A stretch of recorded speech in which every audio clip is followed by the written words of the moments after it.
Polling కేంద్రాలు SPS స్కూల్లో 7, ఏజీకే స్కూల్లో 3.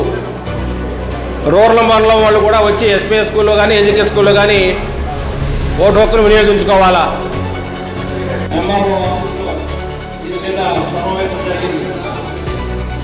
రేపు 3వ తారీఖు మనం ఎమ్మెల్సీగా నామినేషన్ వేసే వాళ్ళందరూ కూడా రేపు ఫిబ్రవరి 3వ తారీఖు నుంచి ఫిబ్రవరి 10వ తారీఖు వరకు నామినేషన్ వేసే ప్రక్రియ కొనసాగుతుందని చెప్పి తెలియజేయడం.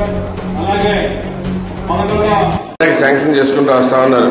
కొంచెం కష్టమైనా కానీ రాష్ట్రంలో ఎక్కడా లేనట్టుగా ఏ మున్సిపాలిటీకి ఉన్నట్టుగా 10 కోట్లు స్పెషల్ ఫండ్ మన కోసం రిలీజ్ చేసిన సంగతి మీ అందరికీ తెలుసు. దాని వర్క్స్ కూడా స్టార్ట్ అవుతా ఉన్నాయి. ఇందా చెప్పినట్టుగానే మనకి ఆ స్పెషాలిటీ మనం ఉంచుకోవాలి. మన స్పెషాలిటీ గుడివాడికి చూపించుకోవాలి. అది చూపించుకుంటేనే మనకు కావాల్సినవన్నీ కూడా మనకి వెంటనే జరుగుతూ ఉంటాయి. సో మీరందరూ కూడా దయచేసి మీ ఎలాంటి సూచనలైనా కానీ స్వీకరించడానికి రెడీగా ఉన్నాం. మీరెన్నో ప్రతి ఒక్కళ్ళు ఎన్నో ఎలక్షన్స్ ఆల్రెడీ ఎదుర్కొంటారు. నాకు ఇది ఫస్ట్ టైం ఎమ్మెల్సీ ఓట్లు చూడటం అనేది ఫస్ట్ టైం. సో ఎప్పుడో మీరేమాత్రం రిజిస్ట్రేట్ చేసుకోకండి. నాకు అన్నీ తెలుసని మీరు అనుకోకండి. నాకు అన్నీ తెలుసని నేను అనుకోవట్లేదు. మీ అందరి సాయంతోనే ఏదైనా కానీ మనం గట్టిగా సాధించగలం ఈ విజయం ప్రతి ఒక్కరం. అలాగే మీకు అందరికీ తెలిసిందే కాబట్టి మన జనసేన పార్టీ వాళ్ళు పర్సంటేజ్ ప్రకారం వాళ్ళు కూడా తీసుకుని రెడీగా వర్క్ చేస్తారు. బీజేపీ వాళ్ళు అవే ఆ ఓటింగ్లో కూడా వాళ్ళు కూడా పాల్పంచుకుంటారు గట్టిగా. దానికి కూడా రెడీగా ఉన్నారు. వాళ్ళు ఎప్పుడు ముందుకు దిగుతూ ఉన్నారు. వాళ్ళతో పోటీ పడి మనం కూడా చేయగలం. ఇది కాక ఇప్పుడు నేను కొత్తగా ప్రోగ్రామ్ ఒకటి మొదలెట్టాను. మీకు ఏమైనా అర్థం అవ్వకపోయినా కానీ నేను క్షమించండి. నేను ఎవరిని తక్కువ చేసి చూస్తాను కాదు.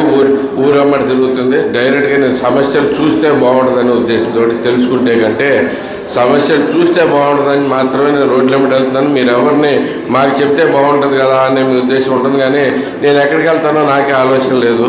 రోడ్డు మీద వెళ్తాను. అలా వెళ్తేనే కరెక్ట్గా సమస్యలు తెలుస్తున్నాయి అని నా ఉద్దేశంతో నేను డైరెక్ట్గా తిరగడం జరుగుతుంది. సో నేను వచ్చానని తెలిస్తే రండి రిజిస్ట్రేషన్ అది మీరు రావద్దని నేనేమనుకోవట్లేదు. అలాగే నేను ఎక్కడికి వెళ్తాను నాకే తెలియదు కాబట్టి నేను ఆ రోడ్డు వెంబడి పడి తిరుగుతుంటే ఎక్కడోసారి ఏదో సమస్య కనపడుతున్నాయి సాల్వ్ చేసుకుంటూ వస్తూ ఉన్నాను. అలాగే మీకేమన్నా మీ వార్డులో కానీ మీ ఊరిలో కానీ ఎలాంటి సమస్యలు ఉన్నా మీరు వచ్చి చూడండి అంటే తప్పకుండా వచ్చి చూస్తాను. ఇక నుంచి మార్నింగ్ గుడివాడ, ఈవినింగ్ ఏదో ఒక ఊరు వెళ్దామనే ఉద్దేశంతో నేను కూడా చూస్తూ ఉన్నాను. ప్రజలతో మనం అంత దగ్గరగా ఉంటే మనకి అంత సమస్యలు బాగా తెలుస్తాయి. అవి సాల్వ్ చేసుకుంటే మనకి అంతటి మళ్ళీ ఈసారి ఎక్స్పెక్టేషన్ ఏంటంటే 53,000 వచ్చింది. చంద్రబాబు నాయుడు గారు డైరెక్ట్గా చెప్పారు 53,000 లాస్ట్ టైం వచ్చింది. ఈసారి 65,000 65,000 ట్రై చేయాలని చెప్పారు. సో ఆయన సూచనలు మనం గట్టిగా స్ట్రాంగ్గా తీసుకుని మనం అదే రకంగా మన ప్రజలకు అవైలబుల్గా ఉండి పనులన్నీ చేసి పెడతా అందరం కలిసి ప్రయాణం చేద్దాం. మీ అందరికి తోడుగా నేనుంటాను. నాకు తోడుగా మీరు కూడా ఉండమని చెప్పేసి కోరుకుంటా ఉన్నాను.